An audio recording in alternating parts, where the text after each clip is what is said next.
আজকের ভারতের বিতর্কিত মুসলিম স্বার্থ বিরোধী অক্ষ বিল পাশের প্রতিবাদে আজকের এই মানববন্ধন কর্মসূচিতে উপস্থিত আছেন বাংলাদেশ ইসলামী ছাত্র শিবির কেন্দ্রীয় কার্যকরী পরিষদের সদস্যবৃন্দ, আজকের প্রোগ্রামের সম্মানিত প্রধান অতিথি কেন্দ্রীয় প্রচার সম্পাদক আজিজুর রহমান আজাদ, উপস্থিত অন্যান্য নেতৃবৃন্দ, একান্ত প্রিয় সাংবাদিক বন্ধুগণ এবং দেশবাসী, বিশ্বের মুসলিম সমাজ, আসসালামু আলাইকুম ওয়া রাহমাতুল্লাহি ওয়া বারাকাতুহু।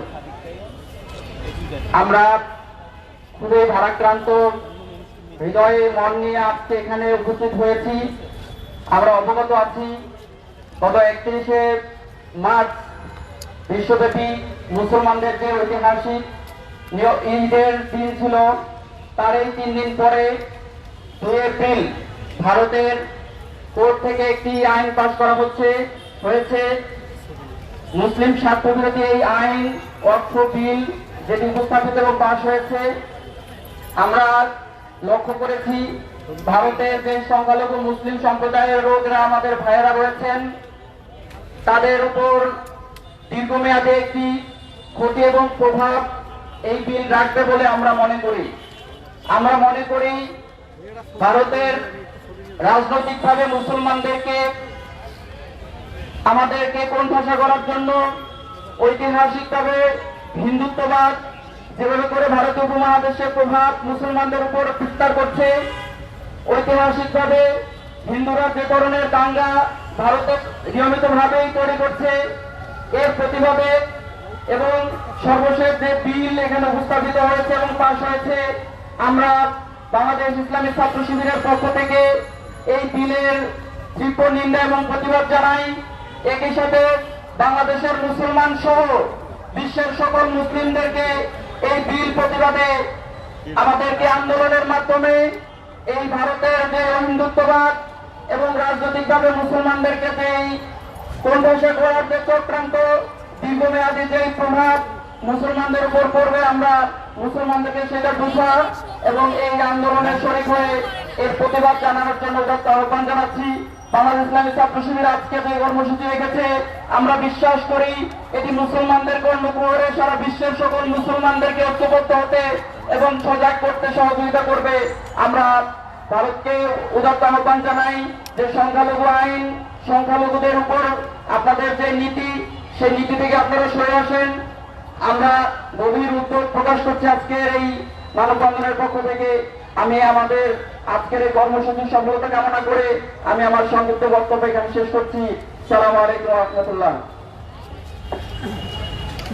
জি, এ পর্যায়ে বক্তব্য রাখবেন জাহাঙ্গীরনগর বিশ্ববিদ্যালয়ের সম্মানিত সভাপতি মইনুর রহমান মুহিত ভাই। এ পর্যায়ে আজকের মানববন্ধন অনুষ্ঠানে কর্মসূচিতে বক্তব্য রাখার জন্য সম্মান অনুরোধ করছি।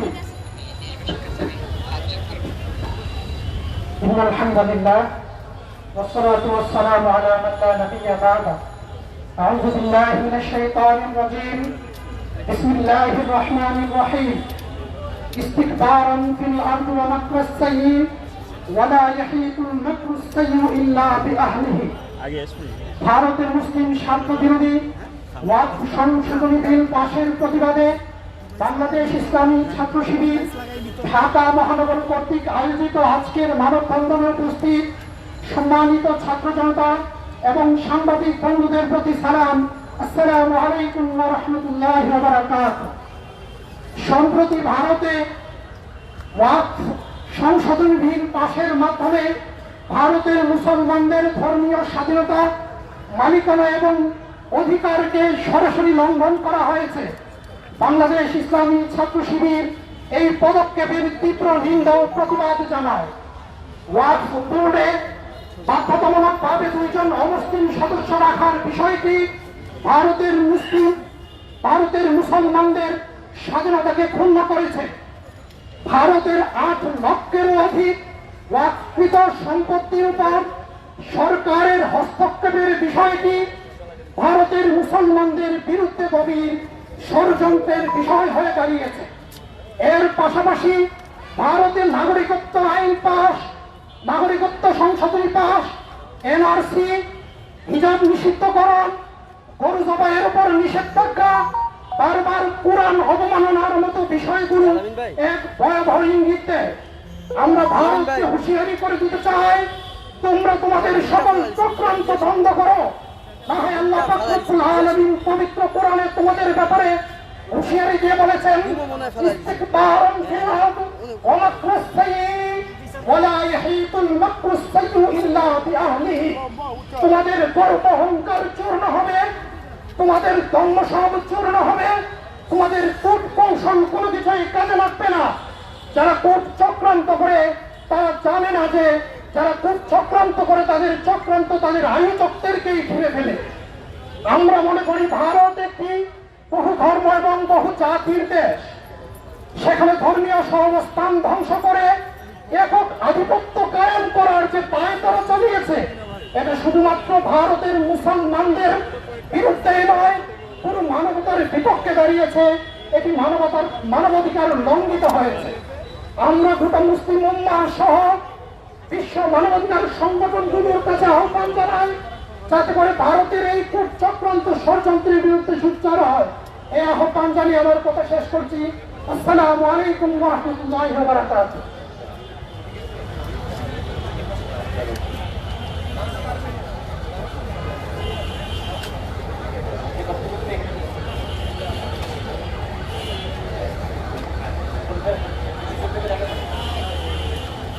জি, সম্মানিত সাংবাদিক ভাইয়েরা, এই পর্যায়ে আজকে ভারতের মুসলিম বিরোধী স্বার্থ বিরোধী আজকে অর্থবিধ বার্ষিকর প্রতিবাদে মানববন্ধনে এই পর্যায়ে কথা নিয়ে আসছেন বাংলাদেশ ইসলামী ছাত্র শিবির ঢাকা মহানগর দক্ষিণের সম্মানিত সভাপতি হেলালুদ্দিন ভাই। এই পর্যায়ে কথা নিয়ে আসার জন্য অনুরোধ করছি ঢাকা মহানগর দক্ষিণের সম্মানিত সভাপতি হেলালুদ্দিন ভাই। আউযু বিল্লাহি মিনাশ শাইতানির রাজিম। বিসমিল্লাহির রহমানির রহিম। দক্ষিণ এশিয়ার ক্যান্সার খ্যাত ভারতের মুসলিম স্বার্থ বিরোধী ওয়াকফ বিল পাশের প্রতিবাদে বাংলাদেশ ইসলামী ছাত্র শিবির ঢাকা মহানগর কর্তৃক আয়োজিত আজকের এই মানববন্ধনের প্রধান অতিথি হিসেবে উপস্থিত আছেন বাংলাদেশ ইসলামী ছাত্র শিবিরের কেন্দ্রীয় কার্যকরী পরিষদের অন্যতম সদস্য, কেন্দ্রীয় প্রচার সম্পাদক, মেধাবী ছাত্র ফজলুর রহমান আজাদ, উপস্থিত কেন্দ্রীয় নেতৃবৃন্দ, মহানগর নেতৃবৃন্দ, একান্ত প্রিয় সাংবাদিক বন্ধুগণ, সম্মানিত ছাত্র জনতা, দেশবাসী, সভাপতি সালাম, আসসালামু আলাইকুম ওয়া রাহমাতুল্লাহ। সম্মানিত উপস্থিতি, আমরা গভীর উদ্বেগের সাথে লক্ষ্য করছি দক্ষিণ এশিয়ার ক্যান্সার খ্যাত মুসলিম বিদ্বেষী ইসলাম বিদ্বেষী রাষ্ট্র ভারত কর্তৃক মুসলমানদের ওয়াকফ বিল পাশ করার মাধ্যমে মুসলমানদের অধিকারকে হরণ করার চেষ্টা করা হচ্ছে। ভারতের সবচেয়ে বেশি ওয়াকফকৃত সম্পদ 10 লক্ষ একরের মতো। পৃথিবীতে অন্য কোনো রাষ্ট্রের এরকম কোনো সম্পদ নেই। আমরা দেখছি ভারত একের পর এক মুসলিম বিদ্বেষী এবং ইসলাম বিদ্বেষী আইন পাশ করে যাচ্ছে, মুসলমানদেরকে কোণঠাসা করে তাদের ধর্মীয় অধিকারকে ক্ষুণ্ণ করছে। আপনারা লক্ষ্য করেছেন পবিত্র মাহে রমাদানে ভারতে ধর্মীয় উপাসনালয়গুলো তারা অপবিত্র করেছে, এমনকি হাজার হাজার মুসলিমদের ঘর বাড়ি তারা কুণ্ডল দিয়ে ভেঙে দিয়েছে। সম্মানিত উপস্থিতি, আমরা এটা তীব্র নিন্দা এবং প্রতিবাদ জানাই। আমরা সাথে সাথে বলতে চাই ভারত সরকারকে এই ধরনের মুসলিম বিদ্বেষ এবং ইসলাম বিদ্বেষী আইন থেকে দ্রুত বের হয়ে আসা দরকার। অন্যথায় ভারতের মুসলিম, বিশ্বের মুসলিম, বাংলাদেশের মুসলিম ঐক্যবদ্ধভাবে এই ধরনের আইনের বিরুদ্ধে তীব্র প্রতিবাদ এবং আন্দোলন গড়ে তুলবে ইনশাআল্লাহ। এবং গুজরাটের কষাই খ্যাত মোদীকে বলতে চাই, মুসলিম কার্ড এবং ইসলাম কার্ড নিয়ে খেলবেন না। এখন মানুষ অনেকটাই সচেতন। আমরা ভারতের মুসলমানদের একটা শ্রেণী বলে ইনশাআল্লাহ ভারতের মুসলমানদের পাশে বাংলাদেশের মুসলমান হাতে হাত রেখে ঐক্যবদ্ধভাবে যে কোনো অন্যায় রায়ের বিরুদ্ধে, বিনার বিরুদ্ধে, আইনের বিরুদ্ধে তীব্র আন্দোলন গড়ে তুলবে ইনশাআল্লাহ। আমরা আজকের এই আন্দোলন মানববন্ধনে সবাইকে অংশগ্রহণ করার জন্য আন্তরিক ধন্যবাদ জানিয়ে আমি আমার কথা শেষ করছি। আসসালামু আলাইকুম ওয়া রাহমাতুল্লাহ।